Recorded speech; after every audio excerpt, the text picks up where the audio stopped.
What appeared? Inigo simply followed Lyra, who still had her cheeks puffing up from earlier, and minutes later, they arrived at the Adventurers Guild. As expected, it was full of people. The atmosphere was lively, and there were cliques here and there who were discussing their affairs. Meanwhile, Lyra was heading towards the weapons shop, a place that Inigo didn't explore much since his arrival. Search * the Novelier.net website on Google to access chapters of novels early and in the highest quality. He followed her and then watched as she grabbed arrows from a neatly stacked display, examining the fletching with practiced fingers. The bowyer behind the counter, an older man with thick arms and a patch over one eye, nodded in silent approval as she tested the spine of each shaft. "These aren't bad," Lyra murmured, running her thumb along the shaft of a black-feathered arrow. "Enchanted tips, cold-etched runes for piercing minor barriers. Good against magically reinforced hides." Inigo stepped up quietly behind her, hands in his pockets, watching as she continued sorting through the bundle of arrows. Her focus was sharp, almost like a ritual. The way she moved, precise, no wasted motion, reminded him again just how many years of experience Lyra likely had under her belt. He leaned in a little. "You always this serious when shopping?" he asked casually, his breath brushing near her ear. Lyra flinched just a little and straightened. "You trying to make me misjudge the balance?" she said, giving him a sideways glance. Inigo chuckled. "You're hard to distract. Thought I'd give it a shot." She turned slightly, holding up one of the arrows. "This is how I not end up getting impaled in a dungeon." "Duly noted," Inigo replied, smirking. She gave him a light jab in the ribs with the blunt end of a shaft. "Behave. No promises," he said, leaning back just enough to avoid the next jab. As the bowyer returned to wrap up her purchase, Lyra turned away to pay, shaking her head, though he could see the faintest hint of a smile tugging at her lips. Yep, he was definitely getting to her. It was really fun teasing her. "You will have your break." As Lyra was about to complete her sentence, a person barged inside the Adventurers Guild hall. "Emergency! A rift! A rift has appeared." Inigo grabbed Lyra by the arm and pulled her closer to him. Lyra was caught off guard from it, but didn't mind it as she knew it was just his protective instincts to protect her. "A rift," Inigo repeated. He remembered that term before from Elise. According to her, a rift is a spatial distortion, an unstable tear in the boundary between this world and whatever lies beyond. Monsters, corrupted beasts, and even stranger things had been known to pour out from them. They weren't common, but when they appeared, it was bad news for everyone nearby. The hall shifted instantly. Conversations halted. Chairs scraped. Adventurers who were lounging just a moment ago were now standing, hands moving toward weapons and belts. The atmosphere changed from relaxed to tense in a single breath. Inigo let go of Lyra's arm slowly, scanning the room as the guild receptionist scrambled to calm the shouting man who had brought the news. "Where?" someone asked. "West Ridge. Just past the old quarry," the man panted, sweat dripping from his brow. The Adventurers Guild staffs immediately get to work. One of them, Elise, was already heading upstairs to meet with the guildmaster. Meanwhile, Inigo observed what the adventurers would do in this situation. "Have there been any monsters who came out from it?" "There was none," the old man replied. "Then there's time. But the rifts have the most fearsome monsters. I don't want to risk going inside of it." "You are right. This is above our rank. I don't think we can handle that kind of threat, unless there are high-ranking adventurers or the government itself sends their elite troops in the rift. There's no high-ranking adventurers present in this hall. What do we do then? Someone has to go before monsters start coming out from the rift." While listening to their conversation, Inigo turned to Lyra. "Have you experienced fighting in a rift before?" he asked. Lyra shook her head. "I haven't." Inigo frowned as he saw her face in a fearful expression. It seems that the rift had made a huge impression on the denizens of this world. Elise exited the guildmaster's office and walked up to the old man who announced that there was a rift. He was pulled into the office and spent 5 minutes there. After that, Elise came out again along with the old man and announced, "The rift that this gentleman told us is not yet verified. With that, we would like to verify it. The guildmaster is offering 1 gold coin to scout the perimeter of the rift. Again, you won't have to go inside the rift. Just confirm the presence of the rift." Every adventurer looked at one another, hoping that among them would volunteer for the job. There were no easy takers as they knew how dangerous rift is and it's making everyone uneasy. However, Inigo stepped forward, his voice cutting cleanly through the murmuring crowd. I'll take it. The entire guild hall seemed to still for a heartbeat. Heads turned. Conversations froze. The receptionist blinked, stunned, as silence rippled across the room like a shockwave. Elise, who had just returned to the front desk, paused with a stack of papers in her hands. Her eyes snapped to the voice, recognition immediately blooming across her face. Then, to everyone's surprise, she smiled. "Inigo," she said, tone light but steady. "Of course it'd be you." He walked up casually, hands in his pockets, with Lyra just behind him. "1 gold coin for a confirmation job? Can't say no to something so simple. Simple if it wasn't a rift." Elise handed him the quest slip without hesitation. "You know what you're doing, so I won't ask you to be careful. Just come back with the truth." "I always do," he replied with a smirk. He turned to Lyra. "You coming with me?" Lyra hesitated, glancing around the room. At the unsure faces, the cautious eyes, the tension. Then she met his gaze and gave a slow, reluctant nod. "I'll go." The murmurs returned, louder this time, with disbelief and awe mixing in equal measure. 2 adventurers heading toward a rift, when the rest wouldn't even move an inch. Elise watched them go, quietly satisfied. She knew what Inigo could do, and more importantly, she knew he hadn't even shown his full hand yet. So that's a rift. The sky above Alandra was clear, the sun casting long, golden rays over the cobbled streets as Inigo and Lyra exited the Adventurers Guild. But despite the pleasant morning, an invisible weight had settled over them, trailing them like a shadow with every step toward the western ridge. Neither of them spoke at first. The city slowly gave way to outskirts, and soon houses became sparse, replaced by gentle hills, tall grass, and the wind-carved stones that marked the edge of Alandra's reach. The path to the old quarry was barely a road, just a dirt trail winding between shrubs and broken fences. Every now and then, they would pass a few traveling merchants, carts parked at the side, resting animals watching silently. The further they went, the less human the world felt. "You sure about this?" Lyra asked finally, breaking the silence. Inigo glanced at her. She walked beside him, her hand resting near the hilt of her short blade. Her steps were light but not casual. She was on edge. "We're not going in," he said, "just confirming the rift's presence." Lyra exhaled, her breath tight. "Still, it's not like anything else I've done before." "Same here," Inigo admitted. Another pause stretched between them. "But we'll manage," he added. It wasn't false confidence. He didn't have much information to work with, only what Elise had told him before. But something in him, whether stubbornness or instinct, said this was worth checking out. By the time they reached the quarry ridge, the landscape had shifted entirely. The open plains gave way to jagged cliffs and steep drops. Moss-covered stones jutted from the earth like old teeth, and silence had claimed the area. Not the soft kind of silence, but the kind that felt like the world itself was holding its breath. And then, they saw it. Just ahead, nestled in the sunken depression of the quarry, a swirling vortex hovered above the ground, spinning slowly like a scar in the air itself. Search the ovalfire.et website on Google to access chapters of novels early and in the highest quality.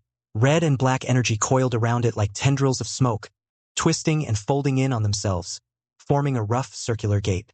The center of the rift shimmered with a pulsating hue, like molten embers behind frosted glass.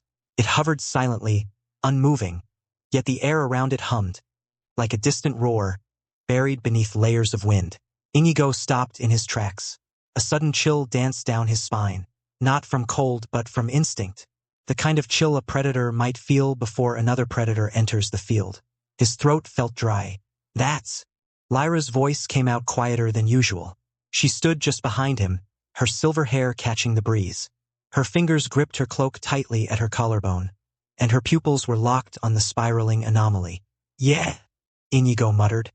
"That's a rift." They stood there for another moment, as if daring it to move or spit something out. But nothing came.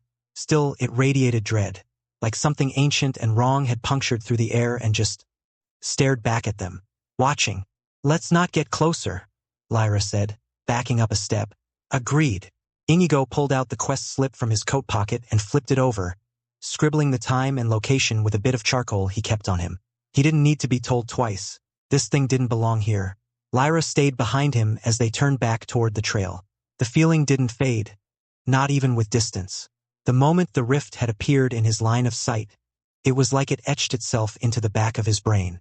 They didn't speak until the trees returned. The Adventurers Guild Hall was quieter when they returned, but only barely. News traveled fast. As they stepped through the doors, heads turned. Eyes followed them. Whispers started. They really went. Did they see it? Are they crazy? Elise stood behind the counter, waiting. She set her pen down and gave them a nod. Well? She asked simply. Inigo approached, pulling the quest slip from his coat and setting it gently on the desk. It's real. Rifts just beyond the quarry. Exact locations marked. Still stable. Nothing's come through yet. Elise picked up the slip, read it, then let out a short breath. Damn. So the old man wasn't drunk. Nope, Inigo said. Lyra stepped forward, still holding her cloak closed. It didn't move, but it felt like something on the other side was waiting. Elise gave her a knowing look. That's how they always feel, like you're being sized up. You did good, for your first time seeing one. She opened a drawer and pulled out a small leather pouch. 1 gold coin, as promised. Inigo accepted it without ceremony, but Elise didn't miss the tension in his posture. I'll file the report immediately, she said. We'll get a dispatch ready, probably knights or ranked adventurers from the capital. No one should be near it until it's sealed. Inigo gave a curt nod. Also, Elise added, leaning slightly closer so others wouldn't hear, thanks, we've had false alarms before. But if no one had gone to check this one, it would have gotten worse, Inigo said. Exactly. He turned to Lyra, who had quietly taken a seat on a bench near the wall, her eyes distant. Inigo sat beside her. You okay? Lyra blinked once, then looked at him. Yeah. Just rattled. I get it, he said. I didn't expect it to feel like that either. I thought it'd be like a portal, you know? Something you just look at and shrug off. It wasn't, Lyra whispered. It felt alive. They both sat in silence for a while, the low buzz of the guild around them returning to normal. I'll still split the reward with you, Inigo said, nudging the pouch of gold her way. Lyra shook her head. Keep it. I came because I didn't want you to go alone. I didn't do anything. That counts, he said simply. In this line of work, standing next to someone when it counts, that's everything. Lyra gave a small smile. You're a strange one, Inigo. Thanks. I try. He leaned back against the wall, letting out a breath he hadn't realized he was holding. The rift was real. It was open, and the next move wasn't his to make. Elise mentioned that you would need a certificate to accept a rift-related quest. Elise it is. Got the certificate that easy morning came quickly. Too quickly for Inigo, who had barely slept. The image of the rift was burned into his mind, replaying again and again like a scene refusing to fade. The spiraling red gate, the silence, the hum, the chill. It had changed something in him. SAR the Novelier.net website on Google to access chapters of novels early and in the highest quality. So by the time the first light of dawn warmed the stone streets of Alandra, he was already up, dressed, and heading toward the plaza fountain outside the Adventurers Guild. That's where he found Lyra, arms crossed, cloak wrapped around her shoulders. She looked up as he approached. You're early, she said. So are you. Didn't sleep much. Neither did I. They entered the guild together. The place was quieter than usual, more tense. Word of the rift had spread overnight. More adventurers were gathered than usual, most of them eyeing the mission board or muttering about rift-class threats. Elise was already at her post behind the counter. She spotted them and gave a small wave. Morning, you two. Inigo walked up. We want to apply for rift certification. The words landed like a dropped weapon. Elise blinked, as did Lyra. Wait, what? Lyra said, turning to him. Inigo kept his gaze on Elise. Rift certification. You said it when we're having a dinner date. We'd need it to accept any future missions related to that anomaly. Inigo. Lyra's voice dropped, uncertain. You're serious. He turned toward her and nodded. You don't have to come if it's too much. I get it. Lyra's expression hardened. I'm not afraid. Then let's go, he said. Elise stood frozen for a moment, then nodded. All right, you're lucky. The guildmaster is in. She led them past the front desk and down the side hall, toward a reinforced door with 2 guards. One knocked, then opened it without waiting. The guildmaster's office was as stately as Inigo remembered it, lined with weapons, scrolls, and glowing crystal tools of all shapes and sizes. Behind a heavy oak desk sat the man himself, broad-shouldered, silver-haired, and watching them with eyes like a hawk's. Elise stood to attention. Guildmaster. These two wish to apply for Rift certification. His brow lifted. These are the scouts from yesterday? Yes, sir. Guildmaster Thorn leaned back in his seat. Certification isn't given lightly. You understand that, yes? I do, Inigo said. Lyra nodded hesitantly. Do you also understand what being Rift certified means? He continued. You'll be eligible for high-danger assignments. Missions with mortality rates of over 50%. This isn't like hunting bandits or goblins. This is stepping into the unknown. I'm aware, Inigo said firmly. There was a pause. The guildmaster turned to Elise. What's their record? They've cleared all their assignments. 2 high-difficulty ones. This Rift scouting was their 3rd. He grunted. 3 C ranks. Normally not enough. But you scouted a Rift and returned to tell the tale. He studied them for a long moment before speaking again. Very well. You're both approved for provisional Rift certification. You'll be entered into the guild's registry as of tomorrow. The kingdom's tactical division will assess the threat level of the Rift by then. Once that's done, you can make your choice. He stamped a document and handed it to Elise. Prepare their provisional tags. Yes, Guildmaster. The meeting was over. As they exited the office, Lyra glanced sideways at Inigo. You didn't even tell me you were planning this. I wasn't sure, he admitted. Until last night. You could have asked first. I was going to do it either way. She scowled, then sighed. You're lucky I hate backing down. I was counting on that. The next day came with a brisk wind and skies darkening over the horizon. It looked like rain was coming. Inside the guild hall, tension hung heavier than before. New notices had been posted. Knights in blue and silver armor stood near the walls, waiting for orders. A freshly installed board bore a new heading. Rift missions, authorization required. Elise met them near the counter, holding a sealed envelope. The kingdom's assessment is complete. The Rift has been classified as a B rank, she said. Lyra crossed her arms. That's better than I thought. Still dangerous, Elise said. Most B rank Rifts aren't just dangerous because of the monsters, they're unpredictable. Environment changes, time distortions, corruption fields. One wrong step and you're dead. Inigo nodded. Still, that's within our limits, right? Elise handed them each a metal tag. Silver, engraved with a spiral rift and a sword etched through the center. The Rift certification. You're officially registered. You can now take on Rift-class missions, effective immediately. She gave them both a pointed look. That doesn't mean you should rush in unprepared. We won't, Inigo said. Lyra tucked her tag into her belt pouch, the metal cool against her fingertips. So, what now? Now? Elise leaned forward. Now you go get ready, because the Rift won't wait forever. And neither will whatever's watching on the other side. Inigo and Lyra stepped out of the guild together, the wind tugging at their cloaks as the first drops of rain began to fall. The cobblestone streets glistened beneath their boots, and the scent of wet stone filled the air. Neither of them spoke for a moment, walking in silence through the soft drizzle. Then Lyra sighed. So we're really doing this. We are, Inigo said quietly. But not today. She glanced sideways at him. We prepare first, he continued. Gear, supplies, maybe ask around if anyone's been near a rift before. I don't want to go in blind. Lyra gave a short nod. Good, because I'm not planning to die in some swirling red hole. A small smile tugged at the edge of Inigo's lips. That's the spirit. They reached the edge of the plaza, the fountain they had stood by just the day before still bubbling despite the gray skies. Inigo stopped there, watching the ripples spread across the water's surface. You felt it too, right? He asked. Like something was watching us? Lyra hesitated, then nodded. It wasn't just fear. It was like it knew we were there. I've been thinking about that all night. You sure we're ready? Inigo looked up at the overcast sky. No, but I think we're the best shot this city's got. Lyra didn't reply, but she didn't walk away either.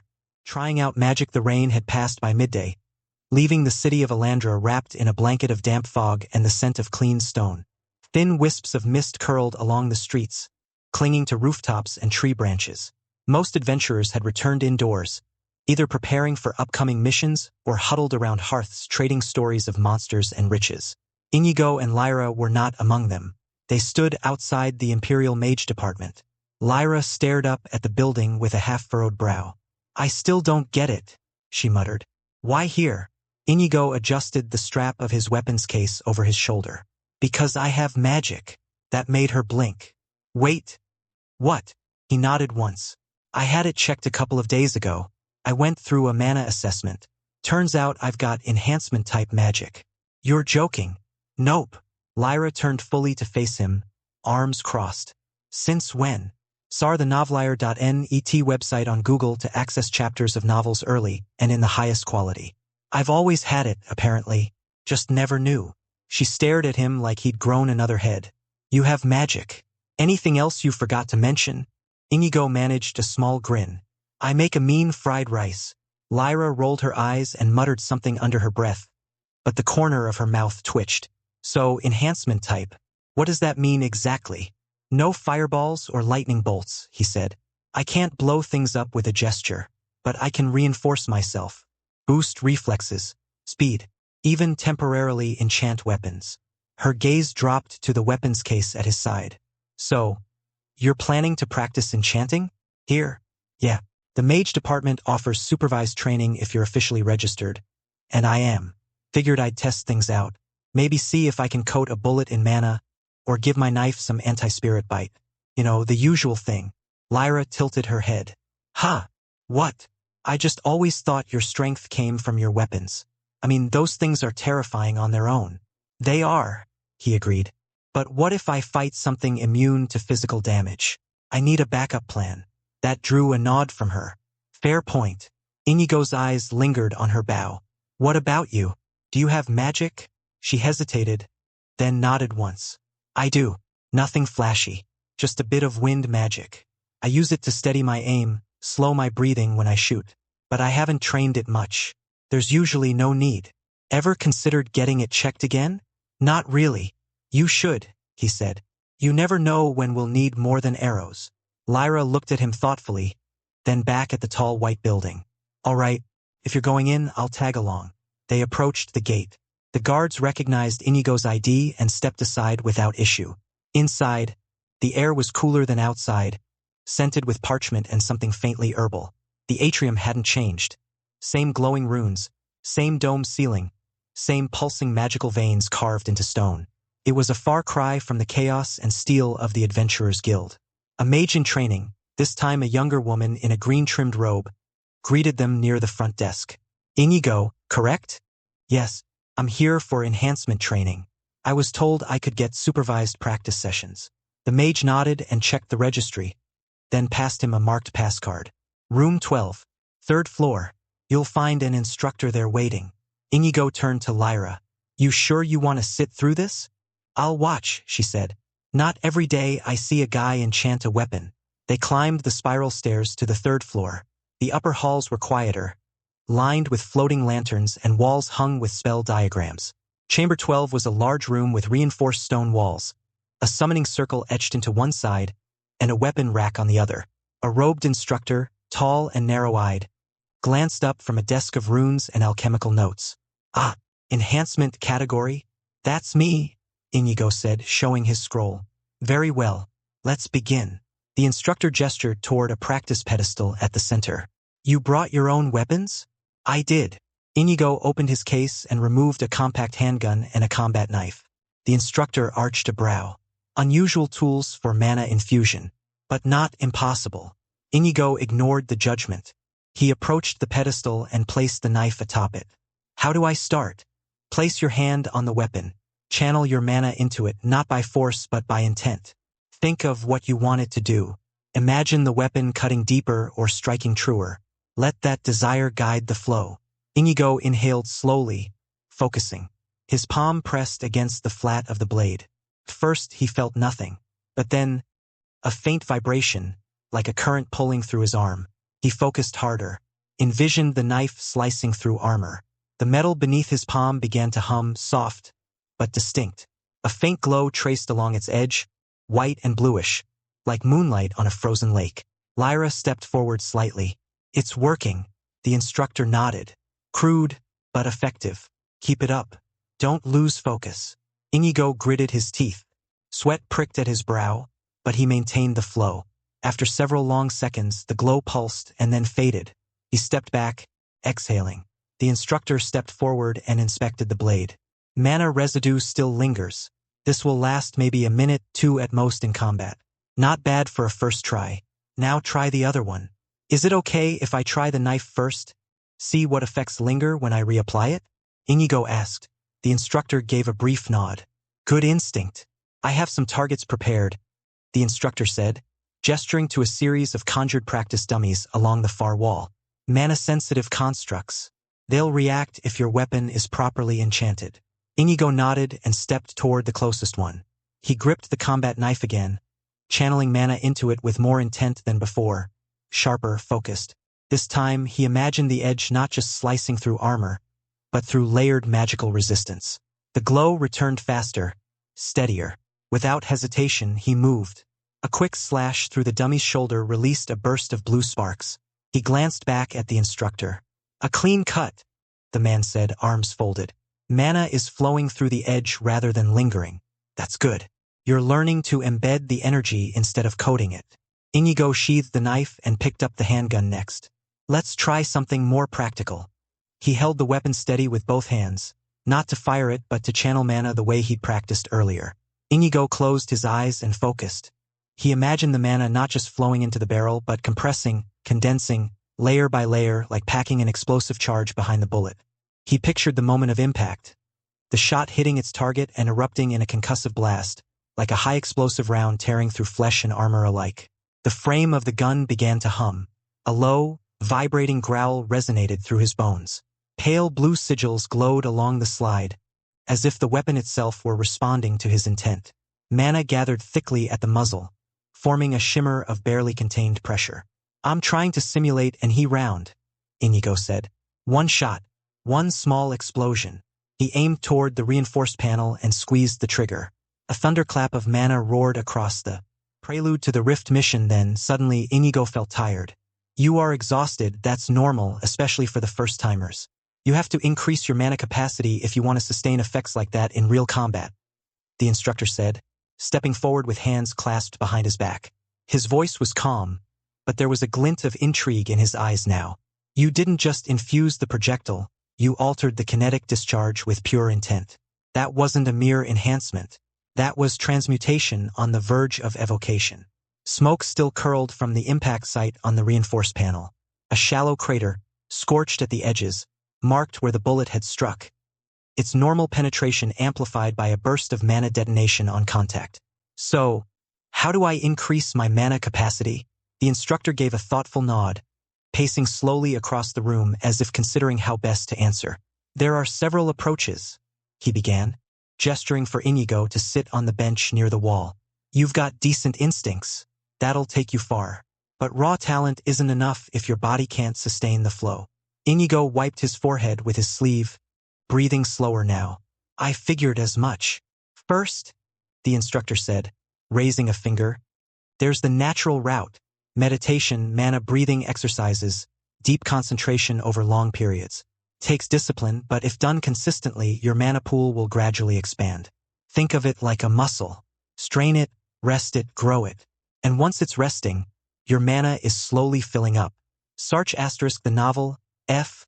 Ired at NT website on Google to access chapters of novels early and in the highest quality. Second option, accessories.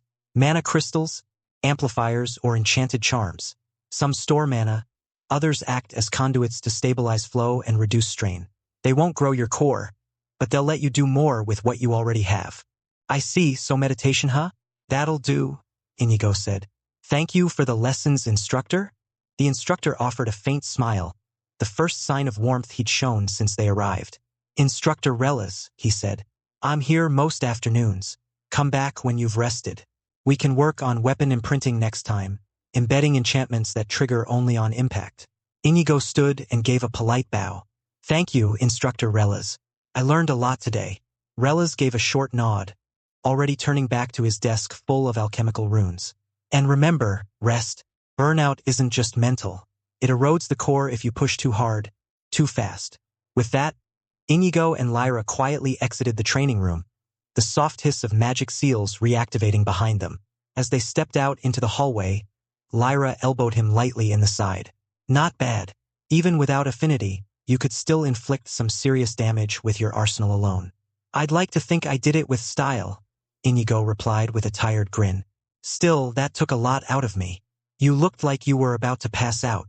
I was close, he admitted, rubbing the back of his neck. But it gave me an idea. Rella's mentioned magic accessories, crystals, charms, and such. I want to check some out. Lyra raised an eyebrow. You're actually going shopping for magical gear? Think of it as investment, he said. Besides, I'm curious what's out there. They left the Imperial Mage Department and returned to the city streets. The fog had lightened, revealing more of Alandra's polished stone roads and busy intersections. Street lamps powered by glowing mana crystals flickered softly to life as dusk approached. Their path took them to one of the nearby merchant districts just outside the university quarter, where smaller magic shops nestled between potion stalls and old bookstores. They passed a vendor selling enchanted scarves and another advertising mood-based hair dyes before stopping at a shop called Glyph and Garnet. The interior was cozy but well lit, with shelves lined in velvet and a faint scent of incense in the air. Glass cases displayed accessories of all kinds. Rings, necklaces, bracelets, even a few enchanted belt buckles. A soft magical hum filled the space, subtle but ever-present. Welcome to Glyph and Garnet, said a friendly shopkeeper. A bespectacled elf in a long cobalt tunic. First time in. Yes, Inigo said. I'm looking for accessories that help with mana storage or enhancement casting. Ah, enhancement type? The shopkeeper beamed. Of course we have all of those. You can have a look at our display. He opened a glass case and produced a pair of thin silver rings. Plain looking, but etched with small arcane symbols around the band. These store your mana while at rest and slowly release it when you cast. Not enough to power a full spell on their own, but great for easing strain, especially if you're new to channeling. Inigo picked one up and turned it over between his fingers. He could feel the subtle vibration of stored mana, like a gently pulsing heartbeat. I'll take this one, he said. Then, after a pause, he looked at Lyra. She caught the glance. What? He picked up a second ring and held it out to her. For you, he said casually. Lyra blinked. Huh. You've got wind magic, right? Think of it as a backup. Store a little energy in it so you can steady your aim even when you're tired. Practical. Her eyes flicked from the ring to him, then back. A faint color crept into her cheeks. You're giving me a ring? Inigo tilted his head. Yeah? Is that weird? I mean, kind of? She mumbled, visibly flustered. It's a ring. It's not that kind of ring, he said with a smirk. But hey, if it embarrasses you, I can just... No, she said a bit too fast, then quickly softened her tone. I mean, I'll take it. Thanks. She accepted the ring and turned away, pretending to examine the display shelves. Inigo swore he saw her ears turn pink. They paid for the rings, 10 silver each, enchanted and ward-sealed for safe mana containment, and stepped back outside as the sky dimmed into a quiet twilight. You know, I'm seriously considering buying a house at this point. Paying a day in the inn was convenient, but nothing would beat the feeling of you having a home. Inigo spoke and continued. Maybe after the Rift mission. You think it's going to land us a copious amount of money. Well, it is a rift, so yeah, it has high reward. But don't get too cocky. I see a lot of people dying inside and never returning, Lyra said seriously. I am sure we will get partied with some strong individuals in this kingdom. We'll be okay. I can't wait to see them.